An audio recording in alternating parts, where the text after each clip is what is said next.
What if I told you that all of this, the drama, the scandals, the non-stop media attention, isn't the real story?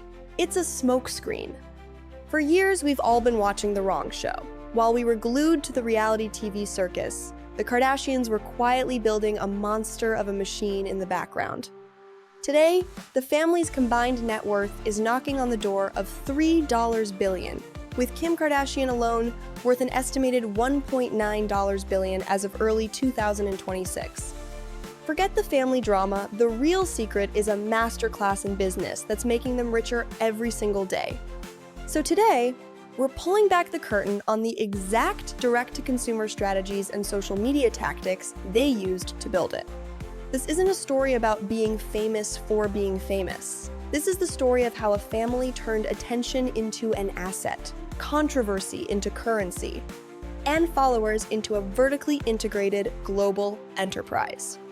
We're going to break down the origins of their empire, the early failures that taught them their most valuable lessons, and the 5 core pillars of the machine they built. Finally, we'll dissect their crown jewel, a brand recently valued at a staggering $5 billion, to show how this system works in perfect, profitable harmony. This is the blueprint to the Kardashian business empire. To get how the machine works today, you have to go back to how the first gears started grinding. The story doesn't begin with keeping up with the Kardashians in 2007. It begins with a deep instinctual grasp of one powerful concept: attention is the only commodity that matters. Their mother and manager, Kris Jenner, the original momager, has been the architect of this empire from day one. Long before the world was keeping up with them, Kris Jenner knew that any kind of public fascination, good or bad, could be turned into cash. The family's initial rise was a trial by fire. First, through their late father Robert Kardashian's connection to the O.J. Simpson trial, and later, Kim's own notoriety from a leaked tape in 2007. But where others might see scandal and run, Kris Jenner saw an opening. She saw a flood of attention that could be aimed and monetized. It was Kris who pitched Keeping Up with the Kardashians not just as a reality show, but as a 20-minute infomercial for brand Kardashian. The show, which premiered in 2007, was never just about their lives. It was the marketing engine for everything that would come next. It was designed to build a narrative, create characters, and most importantly, establish a direct line to a global audience. But their first stabs at turning fame into fortune, they were clumsy, scattered, and often ended in total flops. These failures, however, weren't dead ends. They were the tuition they paid for a master's degree in modern business. Take the Dash Boutique, which the sisters opened in 2006 before the show even aired. It was their shot at classic retail, but it got bogged down by high overhead and the logistical nightmares of physical stores. While the show gave it a boost, all the stores were closed by 2018. The sisters blamed their schedules, but the real lesson was clear. Traditional retail was inefficient. Why sell clothes in a few stores when you have a direct audience of millions? Then there was the disastrous Kardashian Kard from 2010, a prepaid debit card that got hammered for its sky-high fees targeting a young audience. It was yanked from the market in less than a month. Another venture, a makeup line called Khroma Beauty, launched in 2012 but was immediately buried in lawsuits over its name. It was forced to rebrand to Kardashian Beauty, which also fizzled out. This taught them a hard lesson about owning your brand and avoiding messy licensing deals. Perhaps the most telling early failure was the Kardashian collection at Sears, which ran from 2011 to 2015. On paper, a major deal. In reality, it was a case study in what not to do.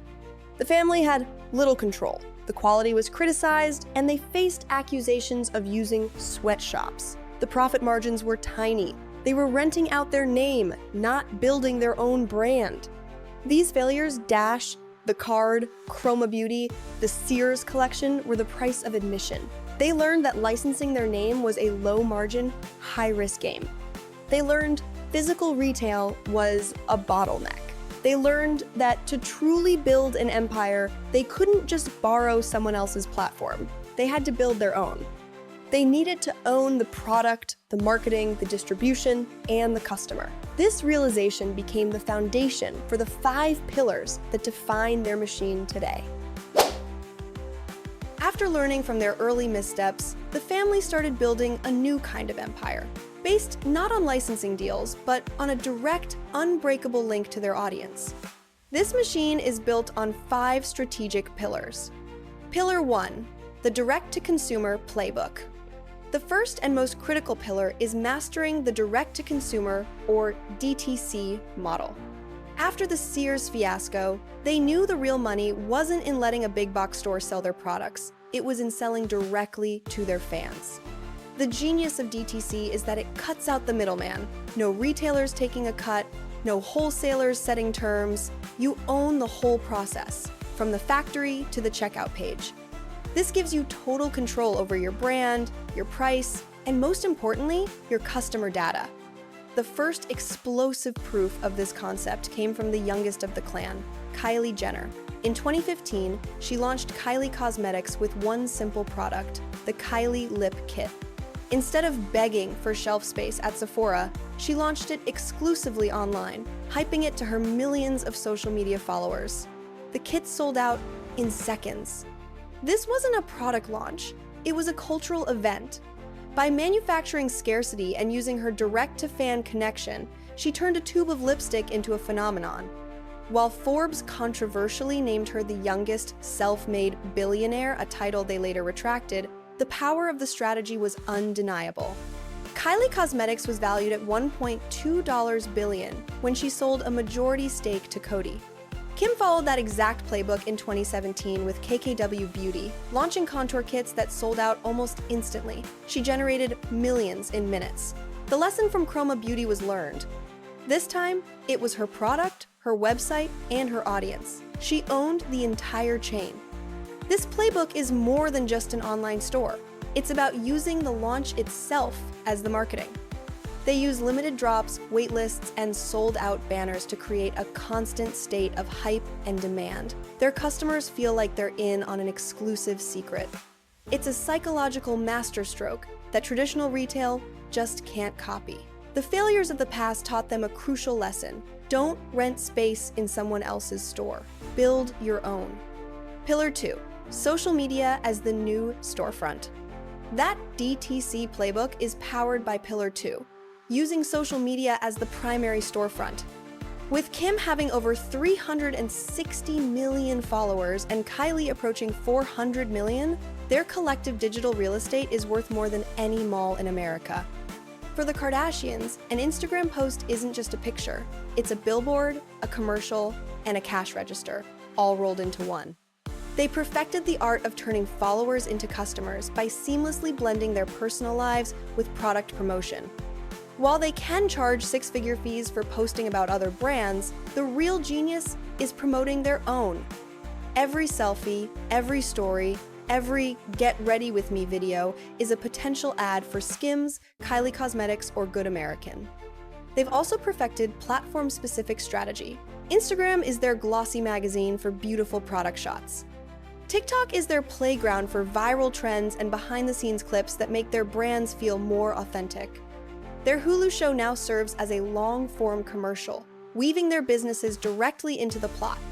This strategy creates an owned media empire. They don't need to spend tens of millions on ad campaigns because they are the media channel. When SKIMS drops a new collection, the announcement doesn't come from a press release. It comes directly from Kim to her hundreds of millions of followers, creating a tidal wave of traffic that ad buys could never replicate. They also masterfully leverage user-generated content. When customers post photos wearing SKIMS or Good American, the brands reshare them, creating a powerful feedback loop. This provides an endless stream of free marketing and builds a sense of community. Customers become brand ambassadors, and their social feeds become extensions of the Kardashian storefront. This isn't just social media marketing, it's social commerce, and they are its undisputed queens. Pillar 3. Manufacturing authenticity. This brings us to the third, and maybe most controversial pillar, the strategic manufacturing of authenticity. In a world of polished ads, the Kardashians figured out that consumers crave connection. They built their empire by blurring the lines between their personal lives and public brands, making their audience feel like they have an intimate, behind-the-scenes pass to their world. It's a calculated performance based on a simple formula: problem, reaction, solution. Think about Khloe Kardashian's brand, Good American. For years on the show, Khloe's story often focused on her struggles with body image and finding clothes that fit her curves. That was the problem. The reaction was her public fitness journey, documented for all to see.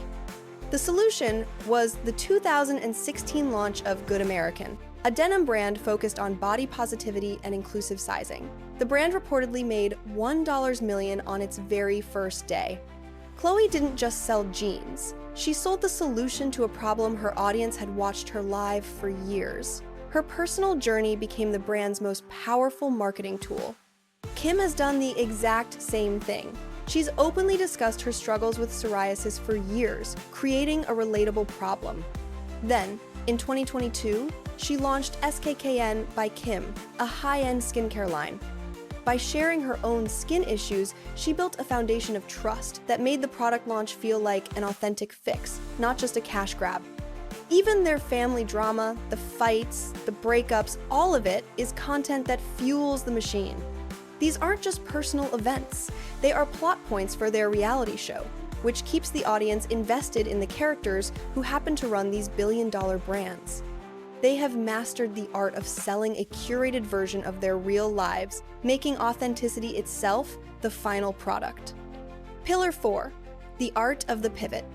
Pillar 4 is their superpower, the ability to pivot and turn controversy into a strategic advantage. For the Kardashian machine, a PR crisis isn't a disaster, it's a marketing opportunity.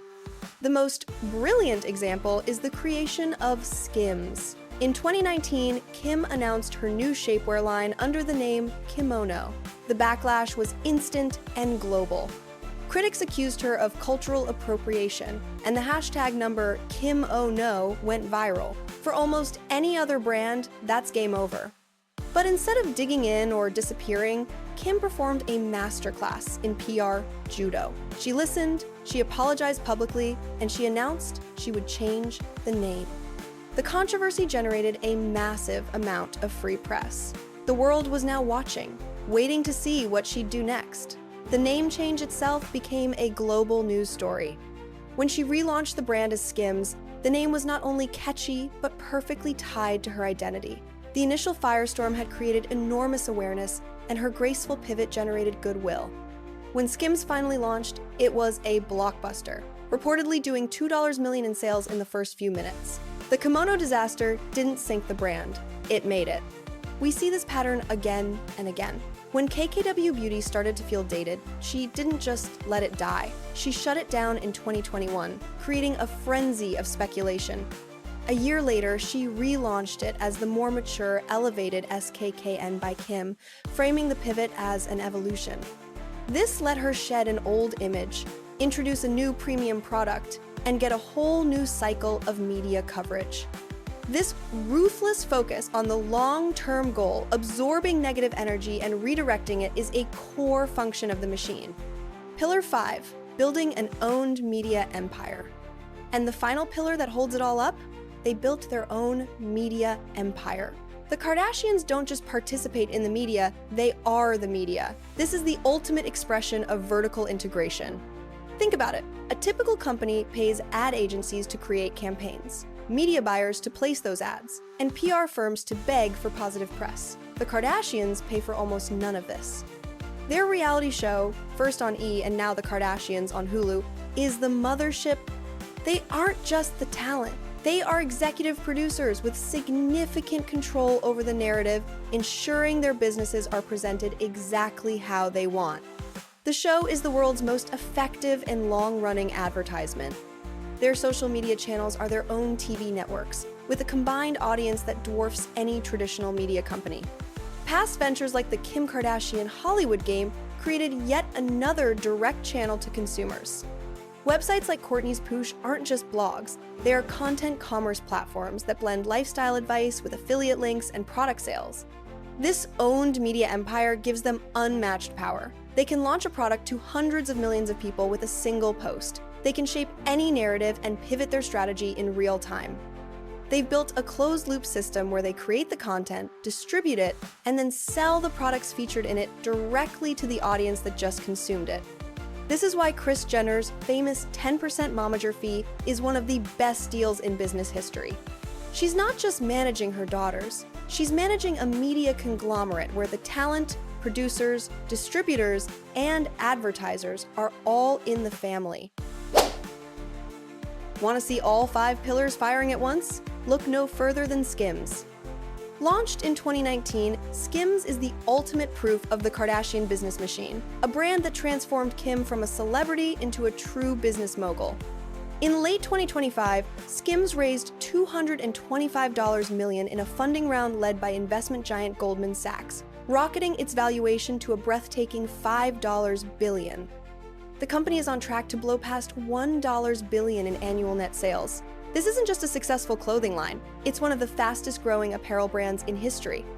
And it was built entirely on the Kardashian blueprint.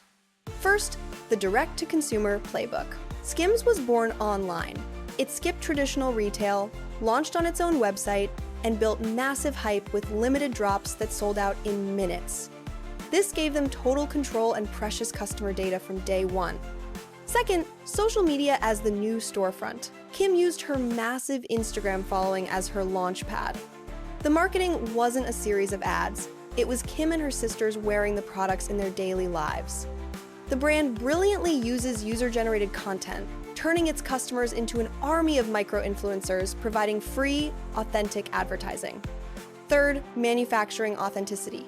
The core message of SKIMS is inclusivity, offering an unprecedented range of sizes and skin tone shades. This wasn't just smart business, it was presented as the authentic solution to a problem Kim herself claimed to have, not being able to find shapewear that matched her skin tone. She framed her personal frustration as the brand's origin story, creating an instant bond with millions who felt ignored by the industry. Fourth, the art of the pivot. As we covered, the brand's very name is the product of a masterful pivot from the kimono disaster. But the pivots continue. SKIMS started with shapewear, but has strategically expanded into loungewear, menswear, and basics. They even became the official underwear partner for the NBA, WNBA, and USA Basketball, a move that lends massive athletic credibility and primes them for a bigger push into sportswear. Finally, the owned media empire. Every episode of The Kardashians is a potential SKIMS commercial. The family is constantly wearing the products and discussing the business. This seamless cross-promotion across their entire media ecosystem provides a level of marketing integration that other brands can only dream of. SKIMS is the machine's masterpiece. It combines the direct sales model of Kylie Cosmetics, the inclusive messaging of Good American, the media savvy of Kim herself, and the hard-won lessons from a decade of trial and error. It proves the secret isn't a secret, it's a disciplined, repeatable system for turning influence into enterprise value. The story of the Kardashian-Jenner empire isn't about reality TV.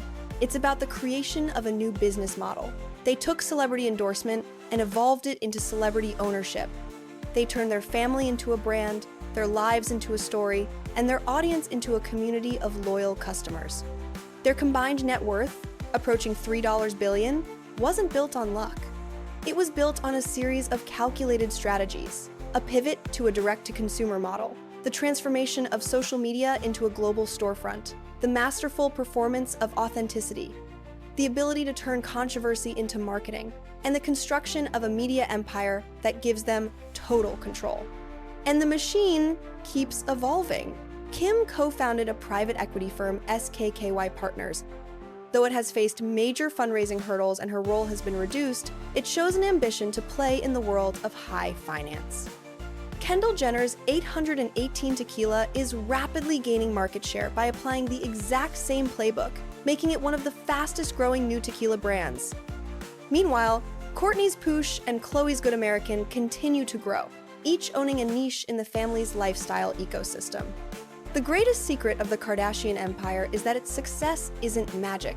It's a machine, a meticulously designed, ruthlessly efficient, and constantly iterating machine built for the modern age. They understood, faster and better than anyone else, that in a world drowning in content, whoever controls the attention controls the game. Love them or hate them, you can't deny their genius. The real question is not what they'll do next, but who, watching and learning from their blueprint, will be the next to build an empire of their own.